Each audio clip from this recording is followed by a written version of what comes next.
Today we're in discussion with one of the most talented artists in South Africa who's known for his elegance and his bold designs. This week, the Tshwane University of Technology awarded renowned fashion designer David Tlale an honorary doctorate for his contribution to the fashion industry. Tlale, whose career spans over 19 years, is the only South African fashion designer to have received this honor. In fact, he joins us in studio this morning. Good morning. It's great to see you. Good morning. How are you doing? And congratulations, you brought with you this lovely aroma. I think we should start again. Okay, good morning, Dr. David Tlale. I apologize. Okay, hold on. Dr. David Tlale. Thank you very much. Joins us in studio. Good morning, Doctor. It's great to have you here. Wonderful, thank you. I mean, it is an incredible honor, isn't it, in a career that spans almost 2 decades? Absolutely. I mean, it's been a wonderful journey, and to be recognized by literally one of the most amazing universities, it's really amazing. And it's very humbling as well, because, you know, when we are in this industry, all we do is just keep working. Yeah. It's collection after collection, traveling every season, every month. And it's been just like when the nomination came, it took me aback. I was like, wait, what's happening here? So I'm like, okay, fine, that's fine. Let's see where this thing takes us. A few months later, it has been confirmed that I'll be conferred and getting a doctorate. And I was like, okay, that's fine. You know, the motions are very different. And from nomination to acceptance or confirmation, and then Monday morning, as I go into this room to robe, it was like a moment, because here are all these doctors and professors in their red robes and everything. I was like, actually, this is real.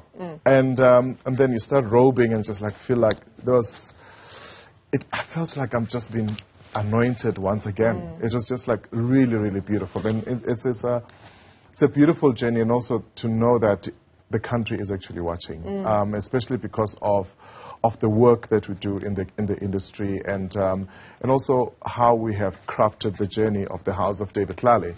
I think it's really beautiful to be recognized. Yeah. I mean, as humbling as you said is to be recognized in this way, it's come after an incredible journey of hard slog. I mean, you didn't just flit into TUT and get a doctorate. No. I mean, it's a journey that started in 1994 when I started studying fashion at Vaal University, and then I lectured fashion for 4.5 years. In 2003, then I launched the brand David Tlale and the New Talent, and it's been like a roller coaster of a journey. The good, the bad, the ugly, times where I just want to give up and just this thing I can't do, let me just find a job like anybody else. Because being an entrepreneur is not easy. It's not for everybody. And also wanting to be a change maker or a change driver, it's very, very difficult. And also knowing that the clothing and textile industry is not very well supported in our country. And also it's just a very challenging I would say moments when you're like, why am I doing this? Sometimes people do support me, sometimes they don't support. It's like, why do we have a iffy moment? Or people think oh, we've supported you enough, it's time for other people. It's quite difficult. So, but I'm grateful of, you know, the grace of God that had just bestowed upon me, or just I live upon it, I live on it, because I give my business and my journey one day, every day, to say, let's do it one more time. If we fail, we'll rise up again tomorrow. I know how many, if you can ask how many times I've wanted to file for bankruptcy, so many times.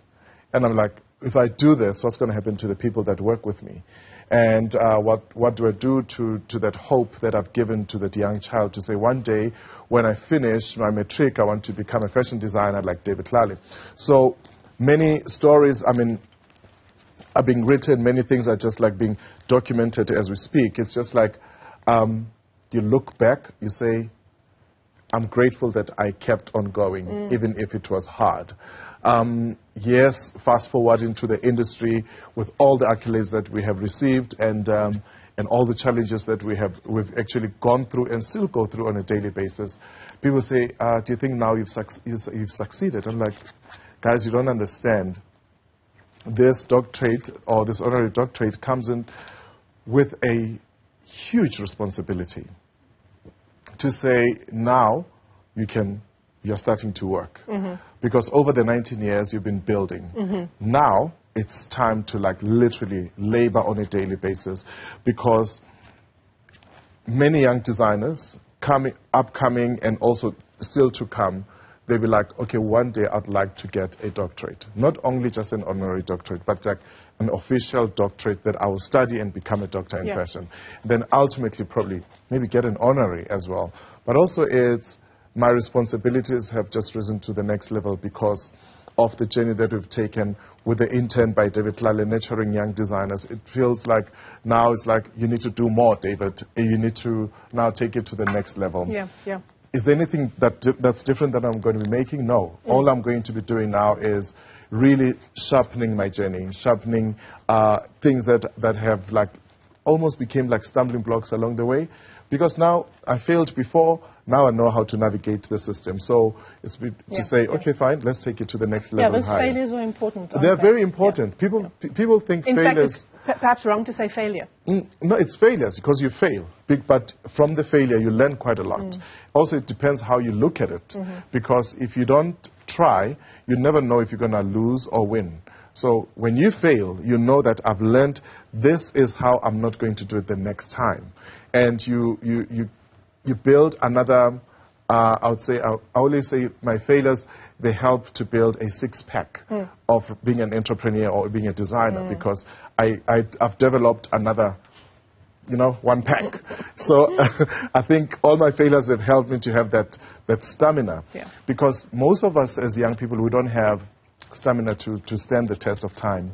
And because we try and say like, and knock on this door, it doesn't open, knock on the other door, it doesn't open. And I was talking to other young people, I think 2 weeks ago, someone saying, so what do you do when the doors don't open? I'm saying it's time for you to pay attention. One, are you knocking at the right door? Number two, are you ready for this door? Or is this door ready for you? Because sometimes we keep banging these doors like, no, it doesn't open, doesn't give in. Like, it's time to like, okay, let's take stock. Why is this door not opening? Maybe it's not time. Maybe it's not your moment. Also, maybe you're in the wrong field. So those are things that it's very important to acknowledge. So for me, I was like, okay, these doors that I've been knocking on, some of them, they never opened like overnight. I had to like, I would say a simple example when I wanted to show at New York Fashion Week. I started knocking at that door in 2009. And 2009, 10, 11, 12. Only in 2012, they kind of like, okay, who's there? And then they started opening the doors, and it was not easy, because people say, when you knock, they look at your track record, they look at your journey, what are you doing, what are you busy achieving?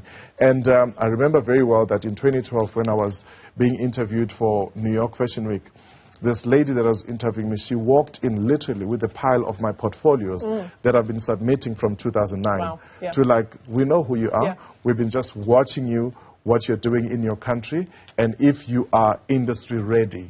And this was all with the assistance of the Consul General in New York then in 2012 to say, we'll try to make it happen. We'll open the door for you, but you have to do the work. So other people say like, okay, the door has opened, can you give me the stuff now? When the door opens, now it's time to labor at it. I mean, you talk about people who were watching, they had a track record of your career, people who were in the front row seats of your shows and were there every step of the way. Of course, that person is your mother. Absolutely. It must be bittersweet for you in a way to think that she's not here, at least not physically. To celebrate this milestone. Absolutely. It had, on Monday it was a very, very emotional day for me when I was receiving this honorary doctorate, because that moment I know that she would have celebrated it more than I did, because, like I said, I dedicate this honorary doctorate to her because of the love, and more than anything else, the friendship I had with her. She became my bestie. More than all my friends, my mom was my best. And my friends knew that my mom comes first. And then whether we go out for dinner or anything else, and yes, she'd be there in every showcase that I'm at. Yes, she'd be there in everything that I do. And that void was reignited on Monday. And it's something that, one, can never replace. You can never replace it with money or accolades or even material things.